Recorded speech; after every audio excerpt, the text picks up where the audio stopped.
Hello, everyone. Welcome to episode 96 of the J Situation Podcast. I'm recording this on January 11th, 2022. How you folks doing?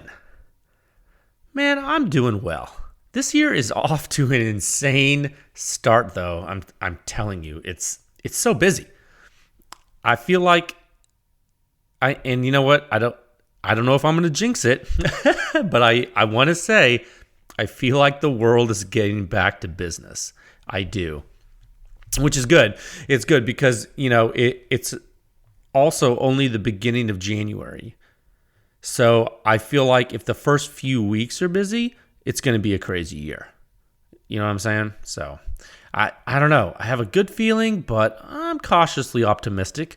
I mean, there could be, aliens could definitely land tomorrow. I wouldn't be surprised. But yeah, one thing though is the weather's crazy. I was gonna say, man, are you guys staying warm? Because we had super warm holidays down here in the southern United States, and then right as the holidays ended, it got cold. I was like, man, not really a fan of the cold, honestly. It's not really my thing, but it is what it is. But you can shoot a silencer to keep warm. I don't know if you know this, but what you do is, okay, like picture this. You shoot a couple rounds through a pistol silencer, and then you put it in a sock, and then you keep it next to you. No, just kidding. Don't do that. Please. Don't do that. But if you're thinking about buying a silencer, go check out a pretty neat place where you can get them, if you're so inclined. Silencer shop. I'm gonna run out of ways to shoehorn that in. Shoehorn the ad in. The J Situation Podcast is proudly sponsored by Silencer Shop. That's right. It is. Silencer Shop is my infrastructure of choice. Yeah, there's a reason that they've grown. There is. They continue to innovate, and a lot of it you guys don't see behind the scenes. It's crazy. You use the kiosk, you do your fingerprints and your photos electronically. It's all encrypted there securely. All the biometrics. That alone it's pretty significant. I in a former life, I used to deal with some of that stuff.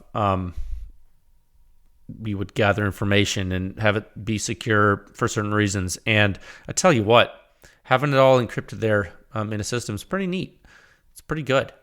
And what it really helps you do is it helps cut down on errors in the administrative forms, whether it's so-called paperwork or electronic. Now that e-forms is on the horizon here, working out the bugs with the ATF system.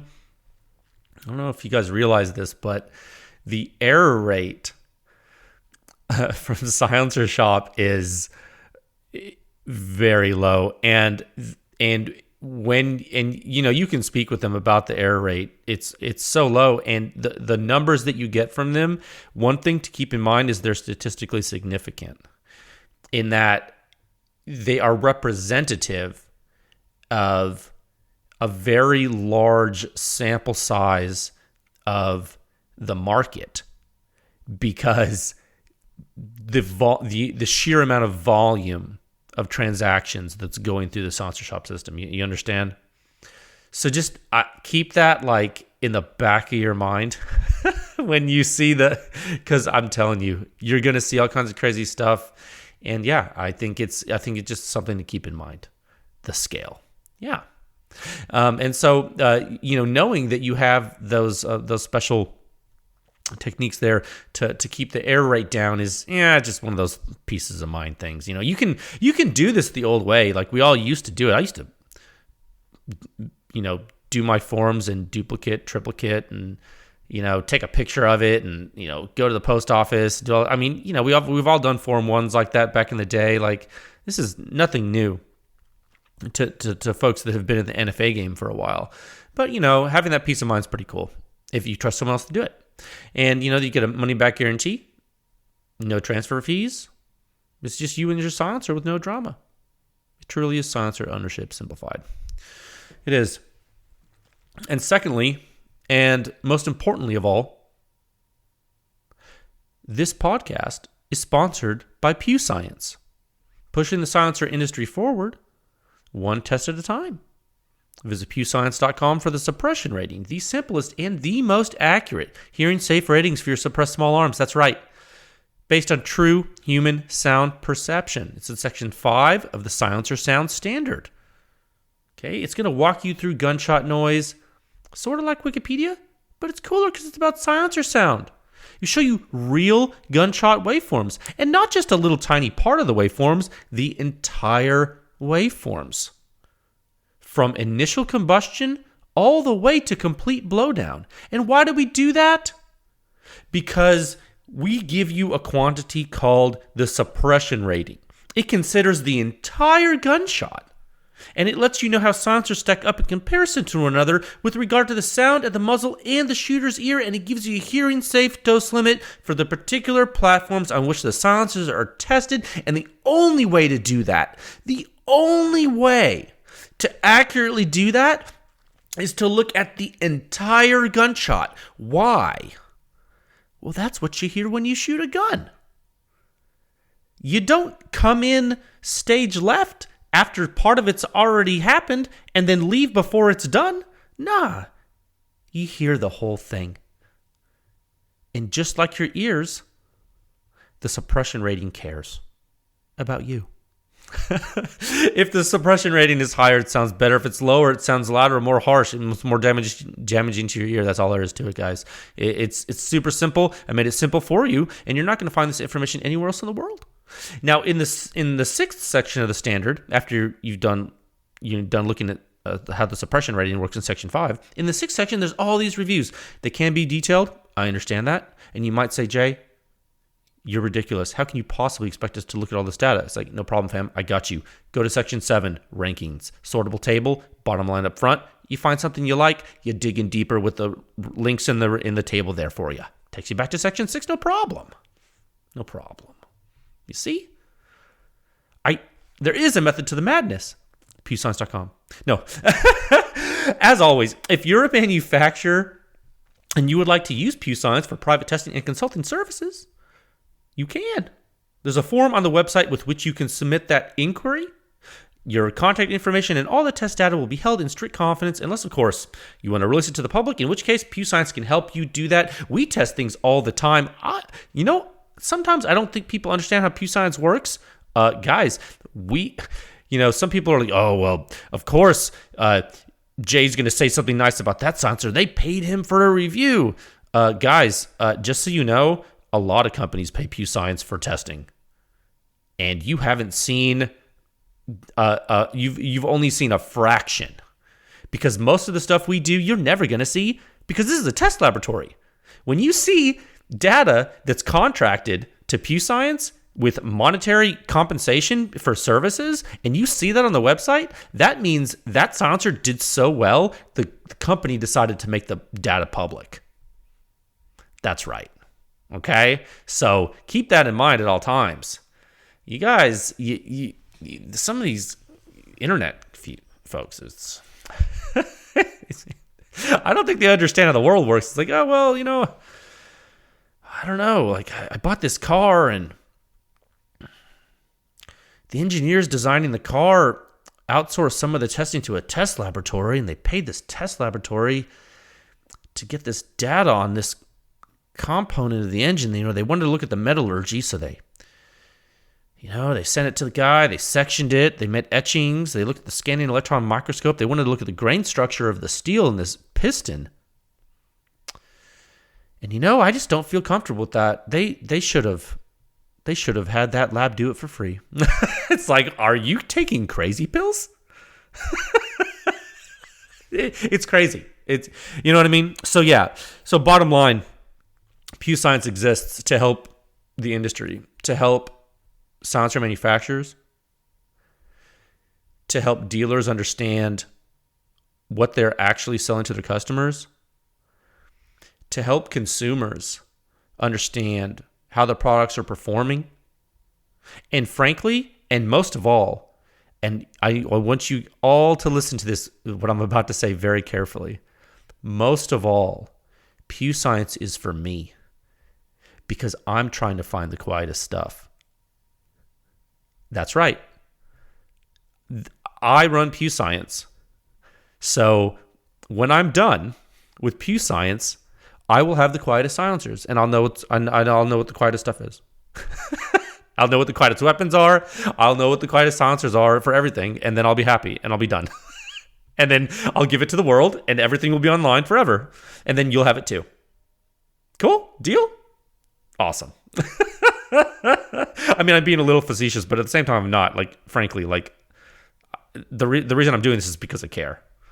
And it's a lot of work. So you guys, if you like, can help me out. You can support the podcast. You can support PEW Science. You can support all the testing I do for you by joining with a membership at pewscience.com. It's how I do it. It's how I make it happen. It takes a lot of funds to do this. It takes a lot of time. And you guys help me. You do with a membership. And you know what? You can even, if you don't want to sign up for a recurring thing, you can donate. There's a one-time donation button on the website. Every little bit helps. You can give a little bit. You can give a lot of it. You can give none at all. You don't have to give anything. All I ask is that you enjoy the information I give you. Okay? And something that doesn't cost you anything, you can rate the podcast 5 stars on iTunes. You can rate it highly on Spotify.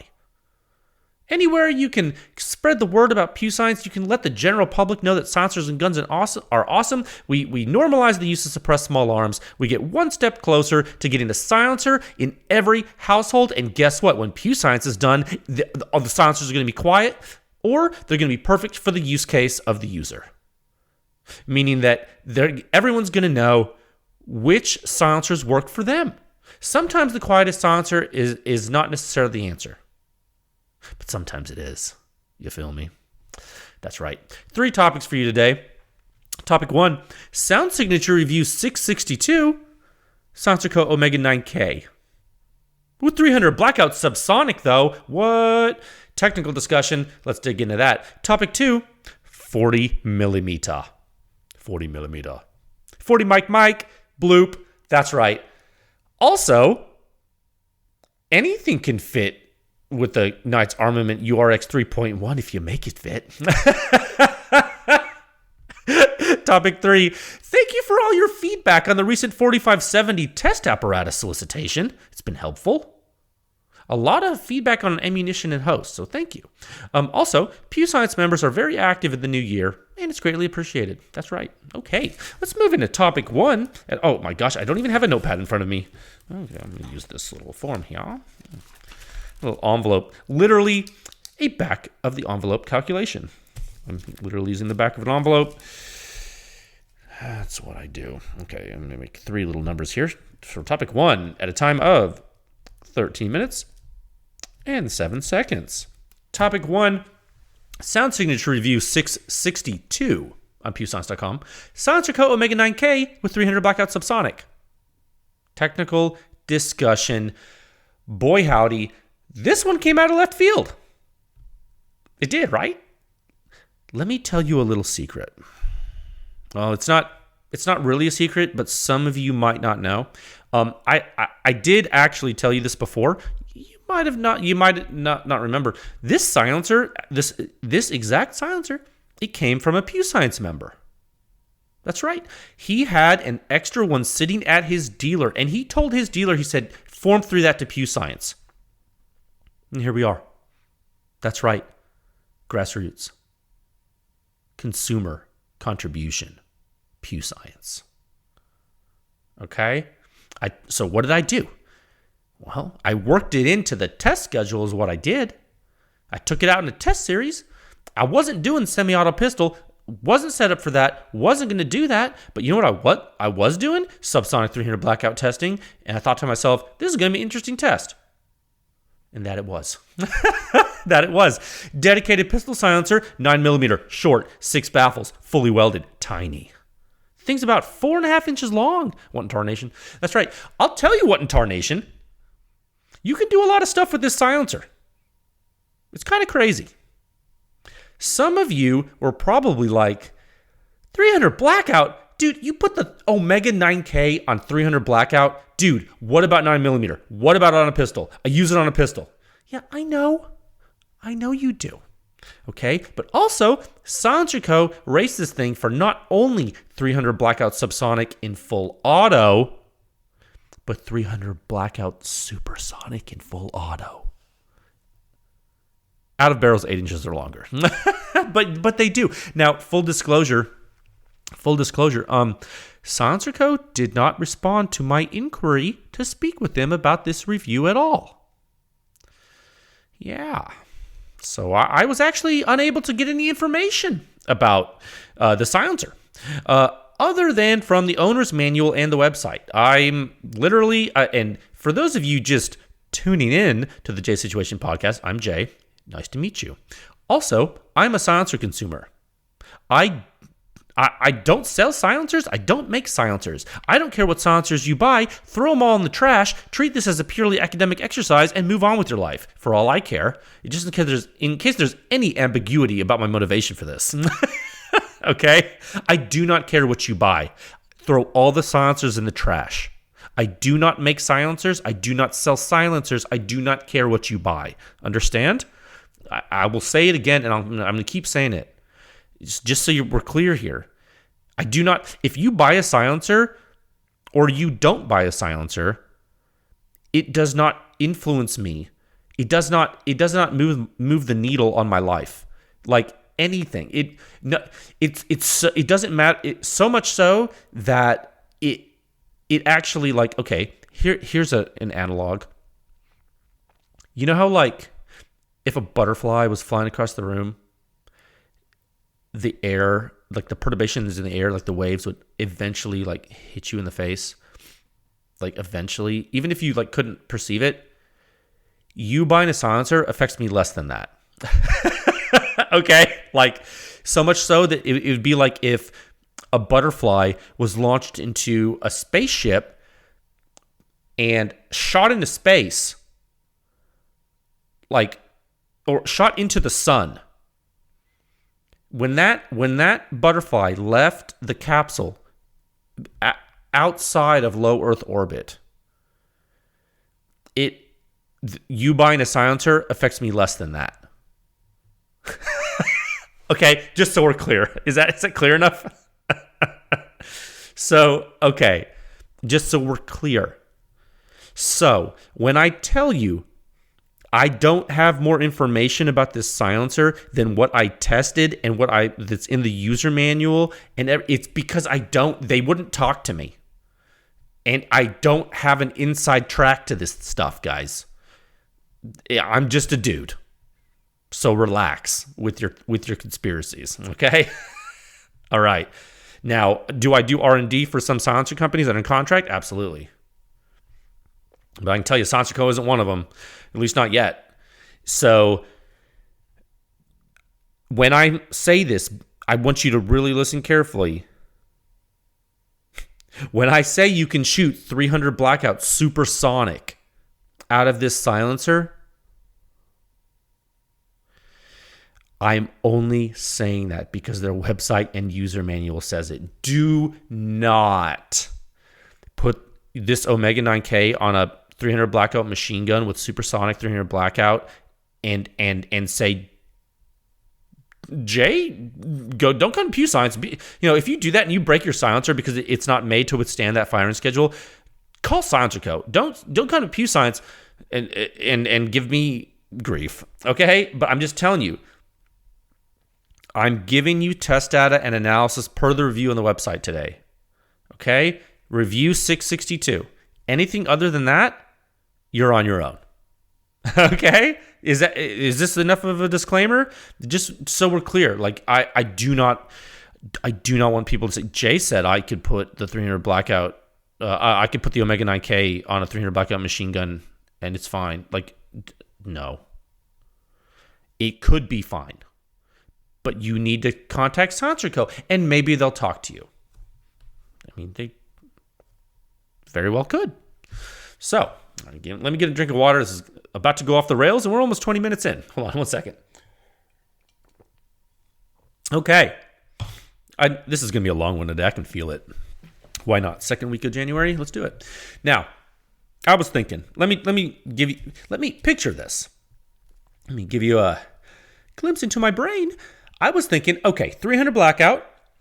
Well, they say it's basically a silencer you can use on pretty much any 300 blackout you want as long as the barrel is long enough. You know what I mean? As long as the barrel is long enough. So I thought, Jay, in my brain, I thought a great place to start with that would be subsonic 300 blackout. Here's what I was thinking. I was like, how quiet can you get from a 9mm pistol silencer with subsonic 300 blackout? Like, how quiet can you get with a 9mm pistol silencer with this cartridge? And furthermore, what about a short 9mm pistol silencer? What do we know about subsonic suppression? What do we know? What do we know about trapping gas? In the purest sense, what do we know about trapping gas and how that it can influence signature? Well, we know a lot. We know a lot thanks to all the research we have done at PEW Science, thanks to the member contributions that make it happen. Okay, excuse me. Because of you guys, we've learned how silencers tick. And the Omega 9K is really no different, guys. It's really no different. Let's talk about it. I want to talk about it. Okay, I'm going to pull up the review. I'm going to do this real time, just so you see how easy it is. PewScience.com. Click on reviews. Boom. Scroll down. Oh, you know what I'm going to do? I'm going to go to the member review. How would I do that? Well, I'm already logged in. I'm going to click on the little marks by my name. It says, hi, Jay. Hi, comma, Jay. My name is Jay. Happen to be a member of PewScience.com. I click the little button. Boom. It says, welcome, Jay. Enter member area. Boop. I hit enter member area. Now I'm in the member area. Scroll down. I see the member reviews. On the left, I click on the latest one. Sound Signature Review 662. SilencerCo Omega 9K. And the Q Mini Fix 300 Blackout Subsonic. Boom. Click it. I'm in the review. 662. Bottom line up front, 37.4 overall composite suppression rating. 37.4 bottom line up front. It's in big bold letters. There's a graphic in every review. It's there for you. It's there to help you. 37.4 overall, 30.4 at the muzzle, 36.0 at the ear. Definitely not quiet for subsonic 300 blackout. Like you guys know, and just if you're just tuning in, I do want to tell you the suppression rating scale is constant for everything. So if you have a 36 at the ear on this in this review, and you go to any other review and you see another 36 anywhere, that means that other 36 and this 36 are almost identical, or for all intents and purposes are on average identical inner ear response for you. You understand? You cannot do that with peak dB or anything. You can't. But with the suppression rating, you can. You feel me? It's a universal metric. Why? It's based on human anatomy. That's right. It's based on real physics and human anatomy. It's based on inner ear response, guys. Okay? Boom. Just so you understand what that means. So when you understand the totality of that, and you look at the rankings table on PewScience.com, and we'll talk about that later, but when you look at the totality of the data set, what do you see? You see that this is definitely not quiet for subsonic 300 blackout, is it? It's not super quiet for this platform. But also, what else do you notice? Well, it's not extremely loud either. It's not. Interesting, right? It's interesting. So, guys, if you didn't know, if you didn't read the review and you're not familiar with the silencer, it's only 4.5 inches long, guys. It's only 4.5 inches long. And it's 9mm bore. Well, it's over 9mm bore because you can shoot 9mm through it. So it's considering that, because remember that 300 is 7.62. So 7.62 millimeter, 9mm. Well, that's a different amount of millimeters. Different millimeters. It is different. Uzi 9mm. Phased plasma rifle in the 40-watt range. No, yeah, it's actually not that bad. It's really not. So let's look at how the silencer behaves. To do that, if you are in the review, I want you to do something. Sound Signature Review 662 on the website. I have it open. If you want to follow along at home, check out Figure 1, my friends. Go to figure 1. You scroll all the way down past table 1 into figure 1. You go to figure 1. Check it out. Figure 1 shows you the first shot in pressure space. That's right, pressure space. That is pressure occurring over a period of time, 1 meter left of the silencer's end cap in the free field. Super simple, okay? Now, specifically, what figure 1 shows is a really close zoomed in view at the beginning of the shot. Okay? Now, I don't want to get ahead. I'm not going to get ahead of myself, but in every review, like down in I show you like the complete signature. Like I said in the introduction to this podcast, I show you the dead silence. I show you initial combustion, and then I show you complete blowdown until the gas is all the way out of the silencer and it's all gone. And I prove it to you by showing it in the full-time regime. You've seen that in the reviews, right? Well, first in figure 1 in this review, I zoomed right in. I zoomed into the very early time, in the before times, the beginning. In the beginning, there were guns, and guns were loud. It's the first sentence of the silencer sound standard. And that's true. In the beginning, nothing's occurring. Okay? Look at figure 1. Nothing's occurring in the beginning. I zoomed in to the start, to the before time. 28.8 milliseconds in the timestamp. There's nothing there in pressure space.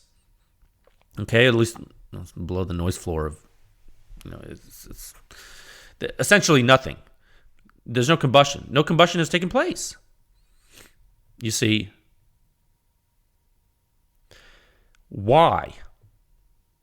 Why do I do that? Why do I take in the later figures when you see the whole time scale in figure 2A of this review, why in figure 1 do I show you the beginning so zoomed in like that? First of all, I do it to show you the data pedigree. Okay? I want you to see the waveform quality. Nobody else, and some people have been sending me some stuff on social media. I want you to really focus on what I'm saying. Nobody else in the world is going to show you what PEW Science shows you on pewscience.com for silencers. I'm promising you. They're going to show you things, but they're not going to show you their raw waveforms in their entirety ever, dude. They're not going to show them.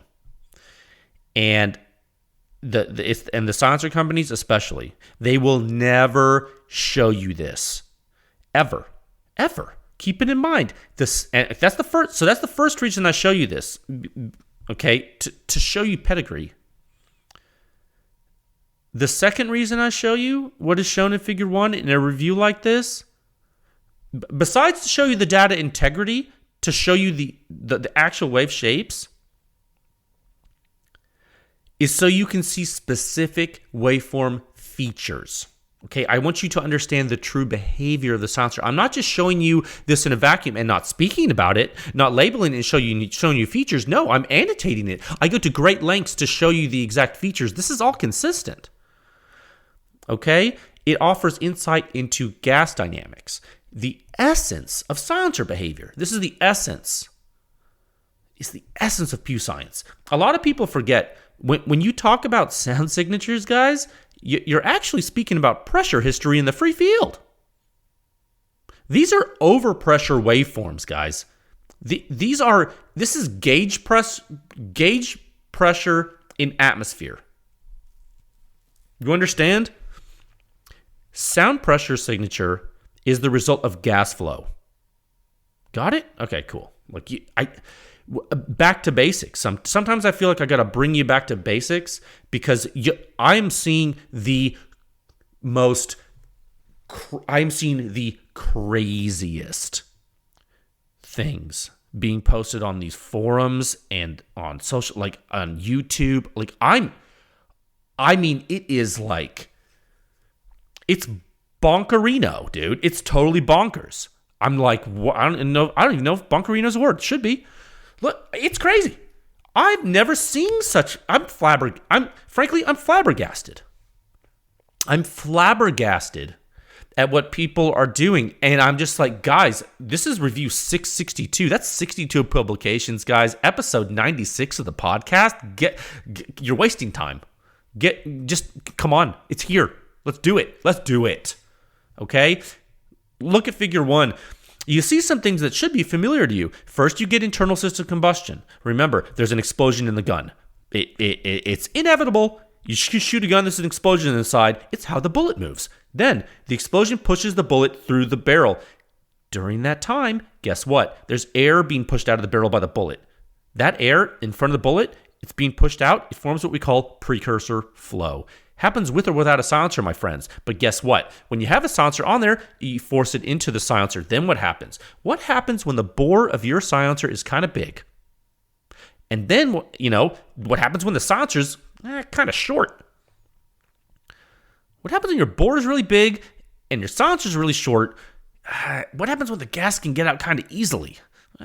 Gas can travel through it more easily. What are some indicators of that? What would be some indicators of that phenomena? Or those phenomena? What do we see when that happens? That air that was in front of the bullet, it actually starts to leak out. It does. And when your bullet finally does come out, man, during the first shot, depending on your silencer design, those combustion gases rush out too. And if that flow rate's high and that hole's too big, boy, howdy, do you get some violence. That's right, violence, my friends, especially in that first round. All that air in the silencer is going to contribute to extra combustion. Boom, huge positive phase. Boom. Boom, baby. Huge positive phase. Look at it. It's right there. Look at it.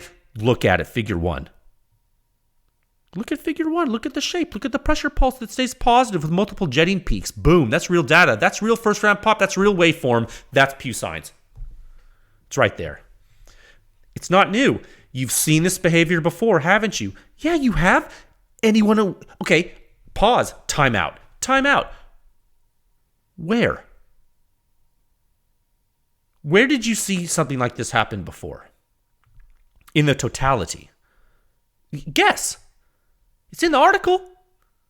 Did you read the article? It's okay. I'm going to tell you right now. You don't have to read it.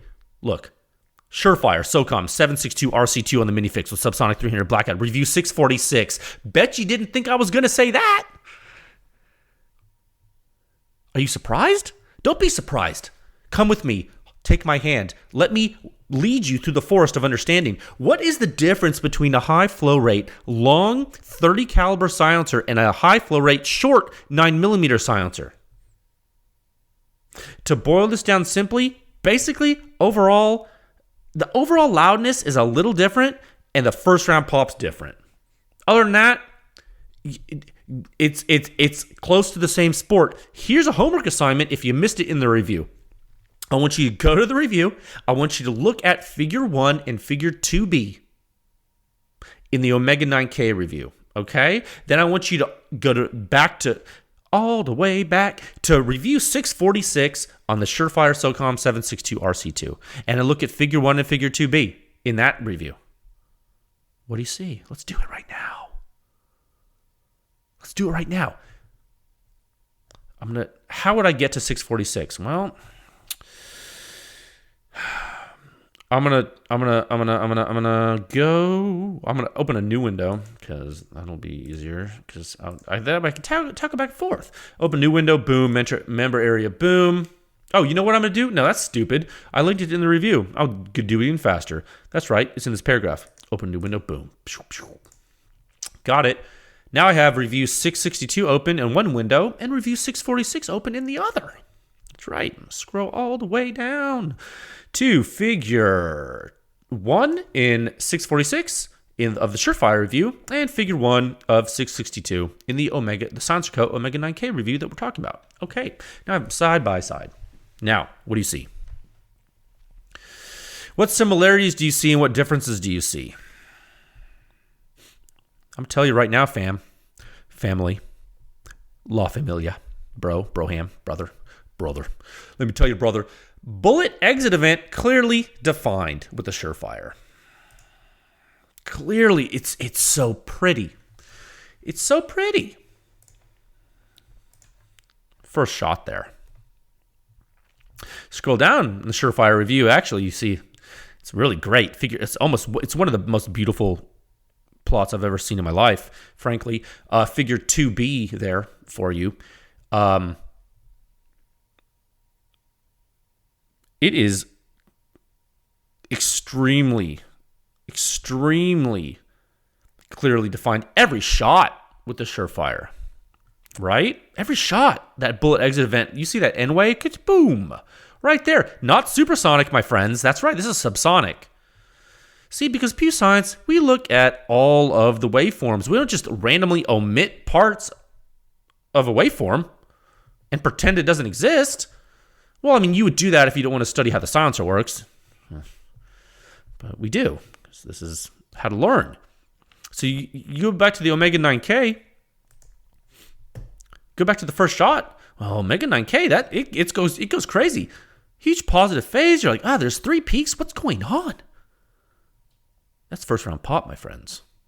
Different than first round pop. Scroll down to figure 2B in the Omega 9K review. Similarities, you see.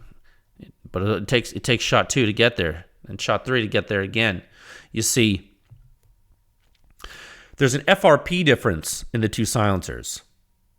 There's a first round pop difference in these two silencers. Okay? The silencers can behave very similarly on this platform. Despite being completely different silencers, they can behave rather similarly, but the biggest difference between the two is first round pop. The first round pop difference after precursor flow is the biggest change between these two silencers. The Surefire, it vents gas early in the baffle stack. It has a 30 caliber bore. That's how it can reduce flow restriction. It reduces back pressure by increasing flow rate and still suppresses. Okay, remember, the SOCOM 762 RC2 is one of the most balanced 30 caliber silencers on the planet. I've said it before. I said it last year. I'll say it again. I wrote an article on it. It is what it is. It's advanced. It actually is advanced, despite what internet keyboard warriors will tell you. Be careful of the internet. I'm serious. Like it's almost insane what people. I've actually had like a social media blackout for the past few days, but like sometimes I go in there just to see what people are saying. It's lunacy, dude. It's lunacy out there. Be careful. I'm telling you, the SOCOM 762 RC2 to this day, it is one of the most balanced 30 caliber silencers on the planet. Okay? And how do I know that? Is this hyperbole? Is this speculation? Absolutely not. I have the data and analysis. I performed it myself. You have the data and analysis. Everyone has the data and analysis. It's on pewscience.com. Now, how does the Omega 9K deal with 300 blackout? Compared. We're comparing waveforms here. What does the Omega 9K do? I can tell you this much. The bore is bigger. It's shorter. And any flow during that first shot is going to be able to propagate combustion right out the front of that thing, dude.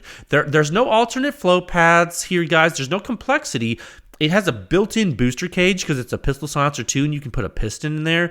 I say booster cage. Really, it's an inertial decoupling piston device guidance cage apparatus inside the front, but that's a mouthful. I said booster cage instead. Now, I'm gonna lose my mind. Now, it's a tiny silencer. Once your gas is entering that stack, dude, it's there. It's ready to party. It doesn't have too long a time before it's propagating to the main volume. That's Boomtown, USA, population U, first round pop city. And it's never going to not have first round pop on this 300 blackout subsonic host unless you evacuate the air first, homie. Or you put water on it and flash the water to steam, and in that phase change, take up tremendous amounts of energy, frankly. Unless you do that, but you're not going to do that because you're not a savage. Oh, you might be. You might pee in it. It is what it is sometimes. You know what I'm saying? So, I almost said something totally inappropriate. The hole's too big. The silencer's too short. The end. Too bad, so sad. Physics done. Okay, cool. Let me get a drink of water 1 second. Okay. So, it is cool though, right? It is. When you look at the behavior, when you look at these waveforms of the Omega 9K, and then you go to the Surefire, and you're like, oh man, that's crazy how that, like, I know. It is crazy. It is so crazy looking at the different gas flow dynamics of the two silencers that end up being very similar in loudness at the muzzle, actual loudness. And you're like, oh, that's so crazy. They're different diameters, different sizes, different designs, but we can learn from them together. It's cool how you can go almost 20 publications back. You can go almost 20 publications back all the way to June of 2021. You can go from January of 2022 to June of 2021 and find consistent, meaningful, actionable conclusions from PEW Science. You can see the Surefire silencer that is completely different. It's very large, different bore. Suppression rate at the muzzle is just a few points higher than the Omega 9K. And we know why. The difference is higher at the ear, but it's a function of a couple things. And a big part of it is the fact that it's longer, it's further away from your head, dude. And when the host weapon's short, when it's an 8-inch bolt action 300 blackout rifle, and the only source of pressure to atmosphere besides the conduction within steel that you see early time is the muzzle of the end cap, when that's the main overarching pressure source and you move that further away, you betcha you're going to see a difference at the ear, my friends. Come on, man. Of course you are. Okay? But you can see this muzzle suppression rating. Remember at the beginning of this episode, I told you it's universal, guys. It's universal loudness. Look at the muzzle suppression rating. You can see the similarities in the gas dynamics in the waveform plots, and you can see how the Omega 9K suffers in first round pop. The Surefire suffers too, because of its flow rate. We know that. With regard to first round pop and high flow rate silencers, we know that. If a silencer has high flow rate, that means that the gas volume inside can communicate with other molecules quickly, which means it can fuel ancillary combustion early time, which lets extra air in the silencer help burning faster, which means high flow rate and first round pop go hand in hand, peas and carrots. But the Omega 9K suffers more in first round pop than the Surefire, and we know why. It's not single peak dB A-weighted on a YouTube video with weird forum posts for speculation. No, this is real engineering analysis of silencer behavior. This is PEW Science, consistent, meaningful since the very beginning. Publication 62 times it's been consistent, and it's going to be consistent 62 more times. You're going to go to publication 124. It's going to be consistent. Then you're going to go to publication 248. It's going to be consistent. Okay, this is a standard. This is the standard now. You and I, you listening, the listeners, the PEW Science members, and me, we've set the standard. We've set the standard for what should be expected in silencer analysis now. This is the standard to live up to. Do it. You can do it. Okay? So I'm gonna beat this horse. I'm gonna beat this horse into the ground. I'm gonna beat this horse. It's black and blue with this horse. Remember, I'm gonna and this is driving, and what I'm beating to the ground right now is yes, am I beating the performance of the Omega 9K into the ground? Absolutely. But what I'm really wanting to beat into the ground is consistency, totality, and pedigree. Remember what we discovered in 5.56 with the Mark 18, with 30 caliber silencers. Remember. What did we discover? Inconsistent flow due to overbore. And it took a while to stabilize, didn't it? Did. We saw it with the Rugged Razor on the Mark 18. We saw it with the Q Trash Panda on the Mark 18. Guess what, fam? We see it with the Omega 9K on subsonic 300 blackout. Different flow regime, different type of silencer, overbore, same phenomena. Boom. That's right. Turns out Turns out there are anomalies in flow when you have flow rate that is high due to few baffles or having the baffle hole too big. Physics can't hide. It didn't happen with the Surefire silencer. You see, the Surefire silencer and the SilencerCo Omega 9K pistol silencer, the Surefire rifle silencer and the SilencerCo Omega 9K pistol silencer had some similarities in gas dynamics due to flow rate, but they had a differing first round pop. And when I'm talking about the other gas dynamics with regard to consistency, they're completely different. And we know that why that is too. Okay? We know why that is too.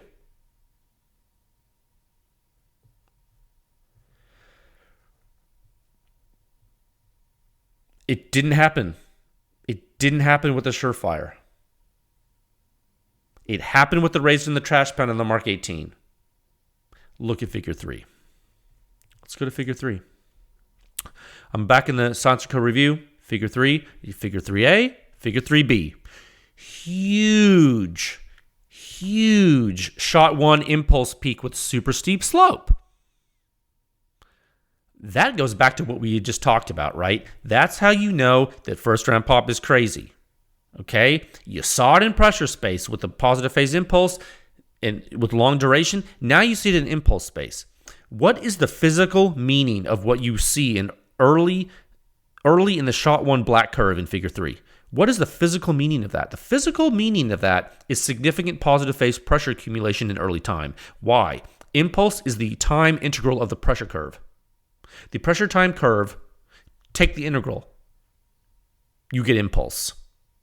Impulse is the area under the pressure curve. That's what a time integral is. I know it's calculus. Don't be scared, homie. Listen, it's not that hard. Promise. The only reason you don't understand it is because no one ever taught you right. It's fine. The more positive pressure you have, the more... You're not stupid. Just don't even say it. You're not too stupid for this. No one is stupid. Everyone can learn. You just have to have an open mind and you have to be patient, okay? Look, the more positive pressure you have, the more positive phase impulse accumulation you have. You feel me? That's why impulse accumulation is a really good indicator of flow. If you have significant positive pressure, the only way to get it from a silencer is to push pressure out of the silencer. You have to push gas out of it. Direct correlation to flow rate. PEW Science. Come on, man. Input-output, dude. Input-output. Now, what? This silencer's not as big as a trash can, homie. It's a dynamic pressure vessel. Now, what happens after shot 1 with the Omega 9K in figure 3? We'll get back to my point here. You're like, well, this guy's crazy. I am a little bit. It's fine. But what happens after shot 1 with the Omega 9K in figure 3? Impulse drops, dude. The blue curve, shot 2, significantly less amplitude. Then you get another drop off with shot 3, the red curve. You're like, what's going on? Shot 4 comes back up. You're like, what? Then shot 5 settles back down on shot 3. You're like, okay, that was weird. Takes a while to settle in, right? Takes a while to settle in. Is it ammo? Absolutely not. It's absolutely not the ammunition. How do we know that? We have a pretty large data set, and our ammunition is pretty consistent. Okay? It's not ammo. Those swings are due to gas dynamics, not combustion differential for ammo. Trust me. We've talked about this ad nauseum on other episodes, so we're not going to get into that today. We saw this exact same phenomenon with the razor on the Mark 18. We saw it with the trash pen on the Mark 18. Now we're seeing it with the Omega 9K on the Minifix. When a silencer is not too overboard and the baffle stack can trap gas more consistently, you get consistent impulse. When you get consistent flow, you get consistent impulse. It's not that the flow rate is high. The flow rate can be high or it can be low. But what consistent impulse is a measure of is consistent flow rate. Look at the Surefire review in review 646, like we were just talking about. Click back over to it. If you have it open in another window like I do, click back on it Scroll down to figure 3 there. There is a method to my madness. There is a reason why I make everything consistent in these reviews. Not only consistent in measurement technique, analytical technique, and pedigree, apparatus, but in publication, in data presentation, in rigor. Everything is consistent, so you can reference everything, and the totality makes sense. The totality shows the pedigree and why we can even do this. Look at figure 3 in the Surefire review. After shot 1 and the crazy first round pop due to the high flow rate, look at the other impulse waveforms. They're right on top of each other, guys. They're right on top of each other. It's more consistent.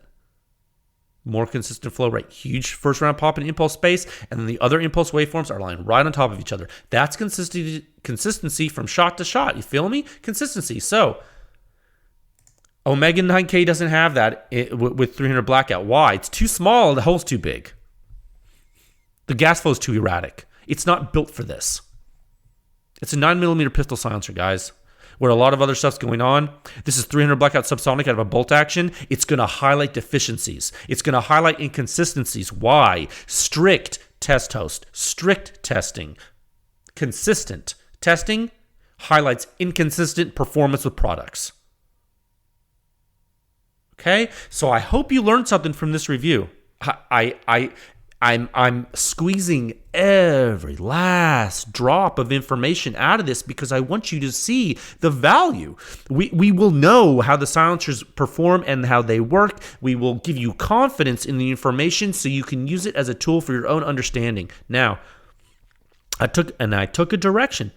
I took a direction with this that I purposefully focused on the actual behavior of the silencer, and I did it in a context that would allow you to fully understand why it performs like it does. Okay? Why? I want to give you the why. I want you to have these tools yourself. This isn't for my health. Remember, guys, there's no agenda with PEW Science. Like, some people are going to try to tell you, oh, we want to teach you how silencers work, but they sell silencers. And then they want everyone to follow their lead. So they can all sell silencers in a certain way. I don't sell silencers, dude. I buy silencers. Why? Because I shoot silencers. Why? Because I think they're cool. And I want you guys to think they're cool too. Okay? You feel me? You see the difference? That's right, PEW Science. Now, I'm going to drink water 1 second. All right. Now, with all that said, I've tooted my horn for a while. I do that from time to time. Is it conceited? Some might think so. I don't mean to be condescending if it sounds like that. I really don't. It's not my intent. So to balance this out, I will criticize myself for you. And this, in that I will tell you that this review does leave one with a lot of questions. Namely, what about a longer 9mm silencer? What happens if you made it longer? Would it be better? You know, I mean, that's a good question. What if you took these other 9mm pistol silencers and you put it on 300 blackout subsonic? What if you took a rugged Obsidian 9 in the full configuration? And for that matter, what if you took a rugged Obsidian 45 and you put it on a 9mm or on a 300 blackout subsonic? Ooh, that'd be really overboard. Big ol' baffles, huge flow rate, right? We already know the difference in flow rate between a 9mm silencer and a 45 caliber silencer when you've seen the 9mm silencer reviews on PewScience.com with the HKP30L, the semi-auto. You saw the difference in back pressure affecting the ejection port signature at the ear, which, guess what? Who has shown you that in the history of small arms? Who has shown you that?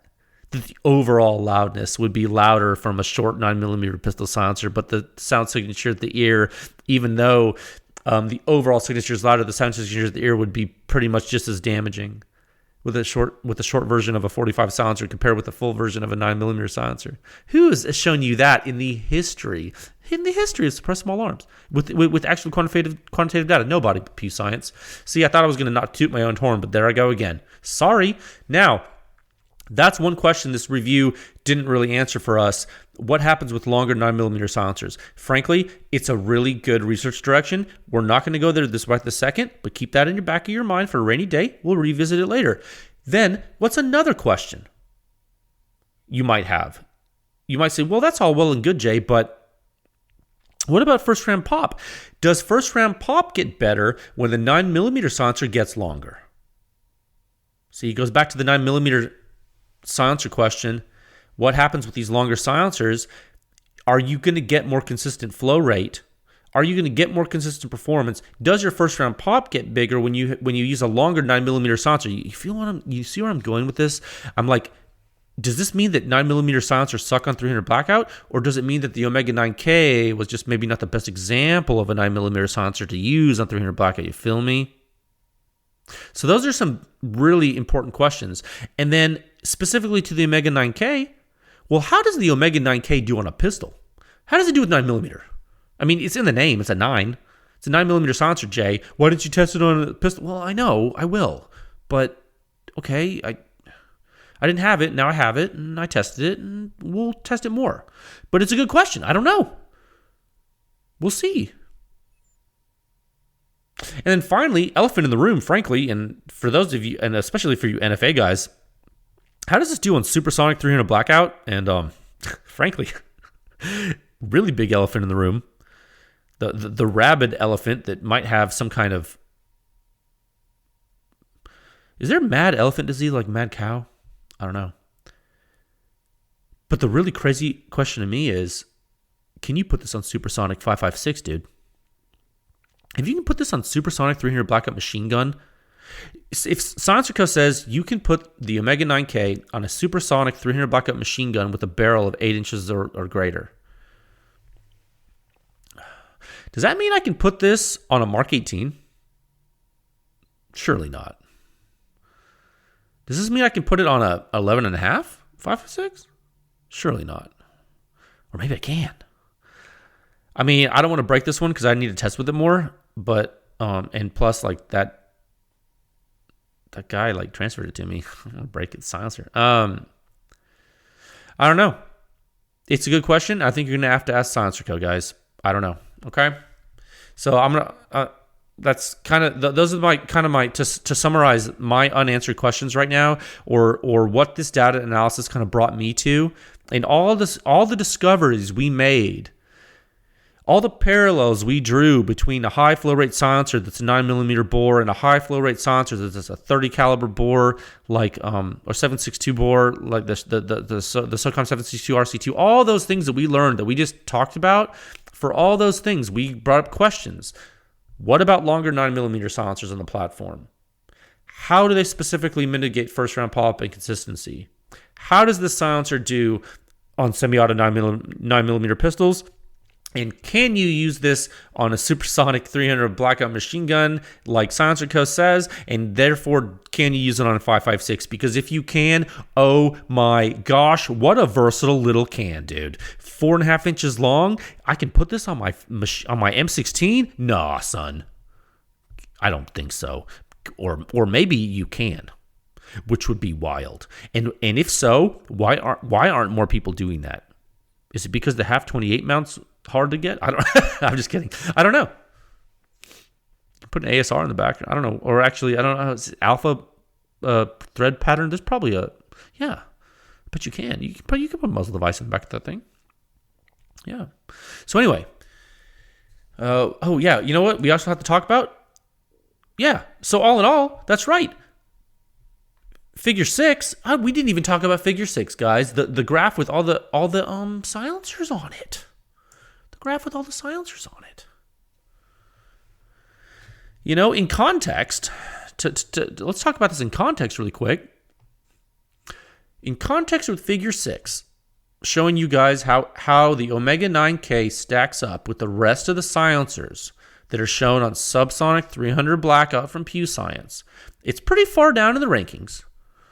As far as loudness to the bystanders and the shooter, that's true. But hey, it's quieter than the OSS HXQD 762.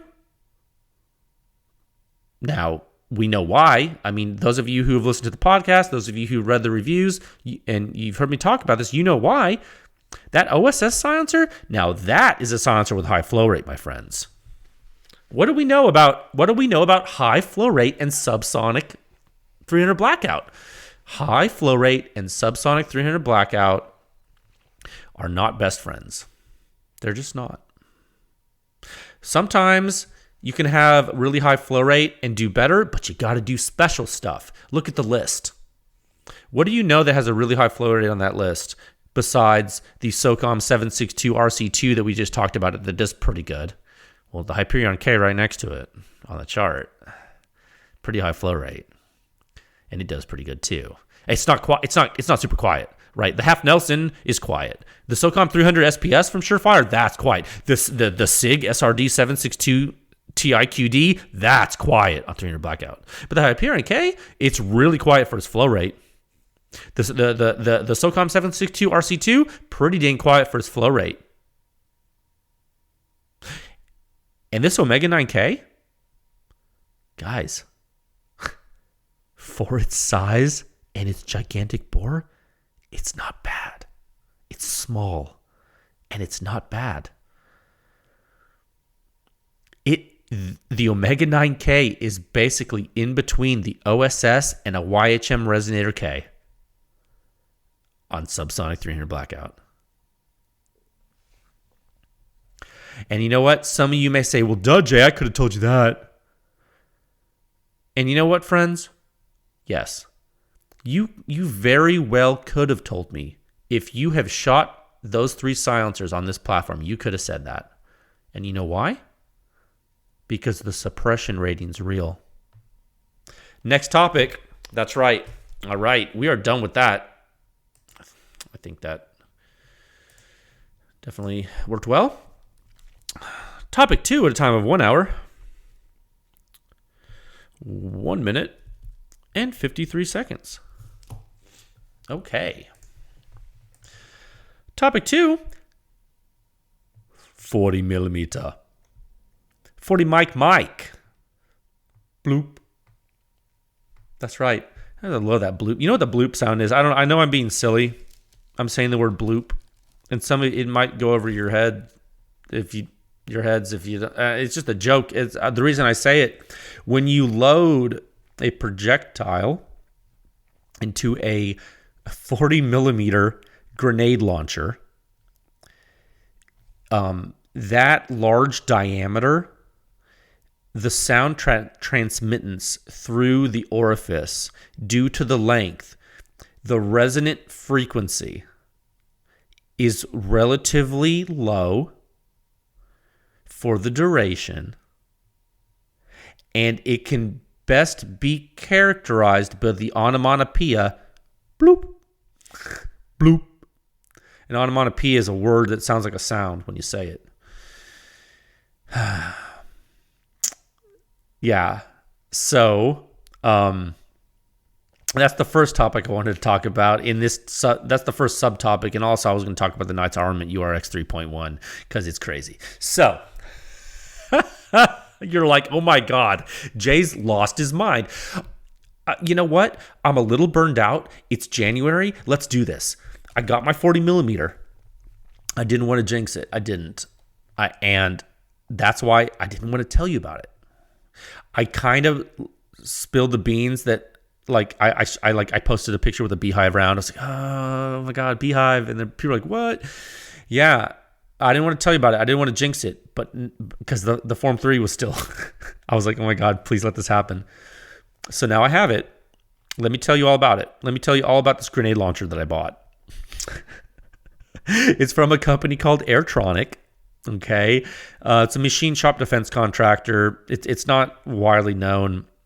They really don't sell to civilians usually, but I guess they just wanted to make some money, so they had some extra ones lying around from a contract, and and they're like, okay, or maybe they made some more, and they're like, we're gonna sell these to some people, so they did.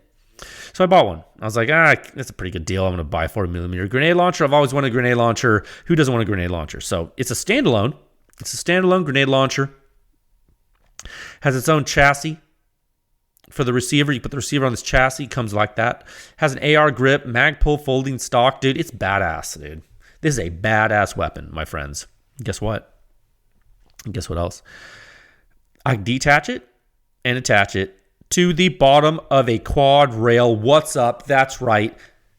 The receiver can still mount to the bottom of a Picatinny rail. Quad rail master race, my friends. That's right. Oh, excuse me. Now, full disclosure though, with the model I have, and I'll show you a picture of it, but the model I have it's not really meant to fit like it, because it's really meant to be a standalone. But I did, like this weekend, I got a wild hair in my butt, and I was like, you know what? I'm gonna take this thing apart. I didn't have the owner's manual yet. So I posted like on my Instagram story. I was like, well, Airtronic didn't give me the user manual, so I just I took it apart and I put it on the bottom of my nice armament mid-length free float RAS, the rail adapter system, on my 11.5. I put it on the bottom of that and took a picture of it. It's like, Airtronic, please help. I don't know if this works. You know what, guys? Airtronic saw that. They emailed me a PDF of the user manual. I was like, oh, thanks, because like before they said that it didn't come with a manual, and now all of a sudden they saw my Instagram account. Turns out they wanted to give me something. Funny how that works. We don't know who you are, but now we do. Now we're going to give you something. Okay, well, that's kind of weird, kind of telling. Anyway, it's fine. So yeah, I did a test fit, and it fit on the bottom of my it fit on the bottom of my handguard. I was like, okay, this is dope, dude. It fit. It's not meant for it, but it doesn't look like a normal one, but it totally fits. I'm like, this is awesome. Because like one thing in particular about this particular launcher, there's a little plastic clip thing that holds the rear of the steel trigger guard in, that like when you have it installed, you can't see that thing when you have it installed to the receiver it comes with. But when you disassemble it, it's hard to describe this without showing you, but I'll show you later. But it butts up, that little part will butt up against the mag well of the gun.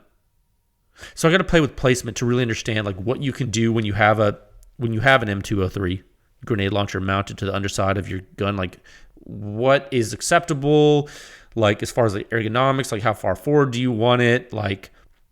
Because if the trigger's too far forward, it's kind of hard to handle it, blah, blah, blah. Like, anyway. But it's cool. I'm going to play with it. It's a versatile platform because of that. It's really neat. I know there are some 40mm grenade launchers that are like way more ergonomic when you put it on the bottom of an AR. So if you're looking to buy a 40mm that like is better suited for use on the bottom of an AR, you might want to look at LMT or some other brands like that. I wouldn't seek out this particular launcher, but that being said, this will work on the bottom of the Picatinny, and as a standalone, it's baller. This thing balls out of control as far as I'm concerned, dude. I can't wait for you to see this picture. It is wild if you haven't seen it. So yeah, I'm gonna run it both ways and tell you how I like it. Now, administratively, I just want to tell you guys, this is a destructive device. Okay, so this is an NFA item. And by the way, you too can own a 40mm grenade launcher. Don't let your dreams be dreams. Now, as far as munitions go, I will say, as far as ammunition for this, all I have, like me personally, all I have right now, I have a bunch of chalk rounds. So those chalk rounds are, it's basically, it has orange chalk powder in them. So like it makes like an orange Cheeto cloud when it hits the target you shoot at. If hopefully it doesn't blow up in the launcher and then like cover you in dust, because that can happen too. Like, because it's, those chalk rounds can be delicate sometimes or not put together right. I also have that 22 Beehive round that I showed you guys the other day on social media. It shoots 15 rounds of 22 long rifle with one pull of the trigger. It's awesome.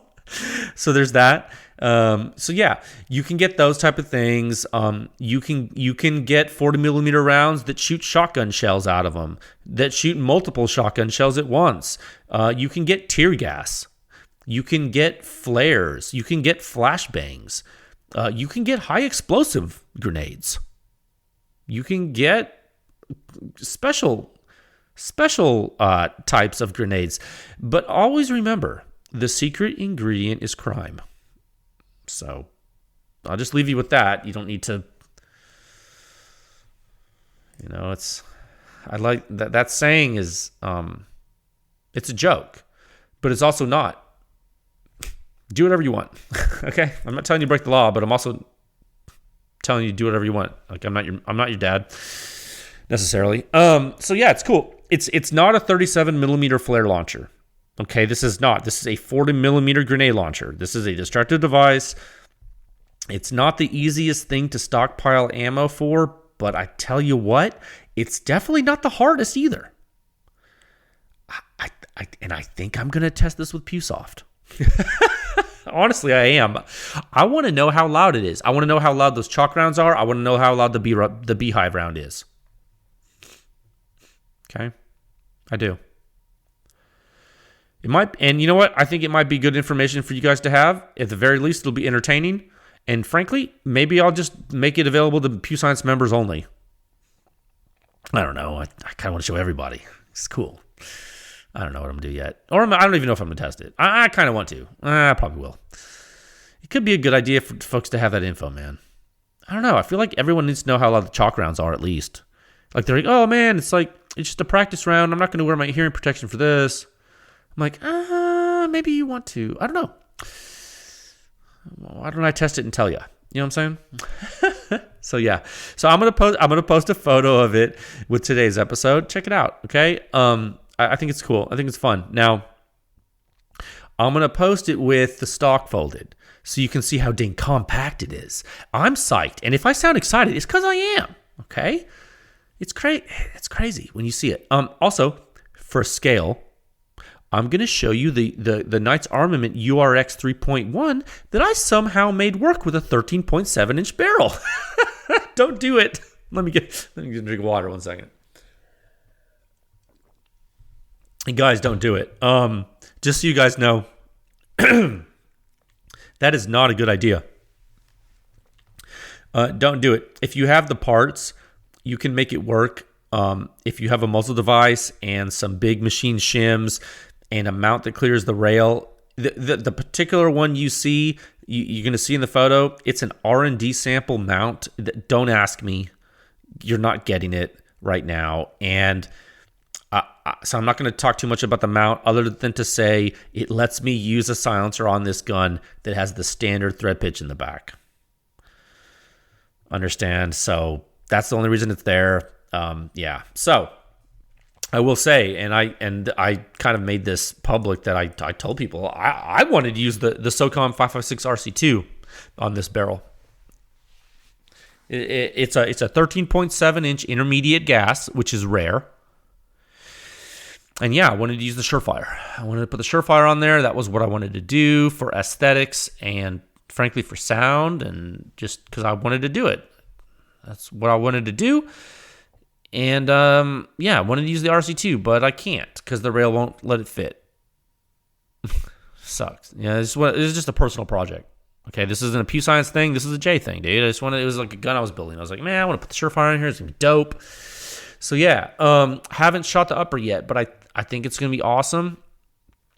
I wanted to show you the photo kind of as a warning to people, really. If you're going to get a 13-inch URX 3.1, know that it's actually 13 and a half inches long, and you're going to need a 14-inch barrel or longer to use a Surefire silencer. You understand? Maybe a 14.5 or something. You're going to need 14 or longer to use the Surefire on that rail, unless you machine the rail, the bottom rail piece. Okay, so I don't want you guys getting crazy dreams buying a 13.7-inch barrel, using a 13-inch URX 3.1, thinking it's actually 13 inches and going to town. I don't want you to do that. I don't want that to happen to you like it happened to me. Don't let that happen to you. No, I'm just kidding. I didn't buy this barrel just for that. The barrel was a gift. Thought it would work and it didn't. That's not anyone's fault, but fate. Okay. Just be responsible in your choices. No. I did want to say also something about the URX 3.1. It's very important to know if you don't know. It comes with a proprietary barrel nut and you have to buy their proprietary wrench for it separately. Wait, there's more. It's easy to install. It's much easier to install than the URX4, which is a nightmare. But when you torque this URX 3.1 barrel nut carefully with the proper wrench attachment and everything, the barrel nut's going to deform on the edges and round with the proper torque. Why? Why would it do that? It's because the barrel nut's aluminum. It doesn't have adequate bearing strength. The geometry is such that it will deform the edges of the barrel nut. I got it to work, but I screwed up my barrel nut. Screwed up a little bit. I've since ordered a steel barrel nut, and I received it. I got it in the mail. For when I inevitably remove this barrel from this upper, which I probably will eventually do. So, someone recognized the problem with the factory Knights Armament aluminum barrel nut, and they made a steel version. That's American ingenuity right there. And I want to go on record as saying I have seen more dumb stuff in Knights Armament handguards than you would think there would be given the reputation of that company. Do better, Knights Armament. Do better. All right. Topic 3 at a time of 1 hour, 16 minutes, and 4 seconds. Okay. Topic 3, yeah. Man, thank you for all your feedback on the recent 4570 testing apparatus stuff. You guys, the ammunition, PEW Science members, man, you're so... Thank you, man. I'm still investigating loads. Everyone's been so helpful. We're only 2 weeks into 2022, and this literally just happened, and I really appreciate the information. You guys are giving me really good feedback with regard to hunting loads, full power loads, neutered loads, consistent loads, inconsistent loads. You're giving me good information about barrel lengths. And man, I'm even getting information about 450 Bushmaster, dude. It's come up in discussions too. If for some reason you feel that 450 Bushmaster is more popular than 4570, like in your area, make your case, dude. Shoot me an email at tech@pewscience.com, please. I am taking all feedback right now into consideration. This is one of the only times in the history of small arms where you can directly influence the way forward for certain testing. So please, tech@pewscience.com. If you have an opinion on 450 Bushmaster and 4570, tech@pewscience.com. Okay, thank you for your feedback. You don't have to be a PEW Science member. Just email me. Okay, thank you. So thanks, guys, man. I will say the members though, you guys are helping out in this new year, and I notice it. It's everything. It's from you send me an email to help PEW Science. You're spreading the word far and wide. You're generally being cool. You're sending me memes. I love memes. Sending me funny memes. You guys are awesome, dude. Your support means the world. I really do mean it. I think this year is going to be awesome. I hope you found this episode informative today. I tried to give you, I was a little bit enthusiastic. I haven't eaten dinner yet, frankly, and I'm hungry. And it's late. And I felt a little bit chipper. I wanted to give you some excitement. I wanted to be excited. I wanted to show you my excitement for the data, and I wanted to show you how excited I was to explain it to you and show you why it's good to know and understand it. Okay? I hope you see what we can learn from 9mm silencers like the Omega 9K. I hope that the unanswered questions I went over, I hope they're not too numerous. Okay? We're going to get to them. Okay? So until next time, friends, stay safe. I will talk to you folks again soon.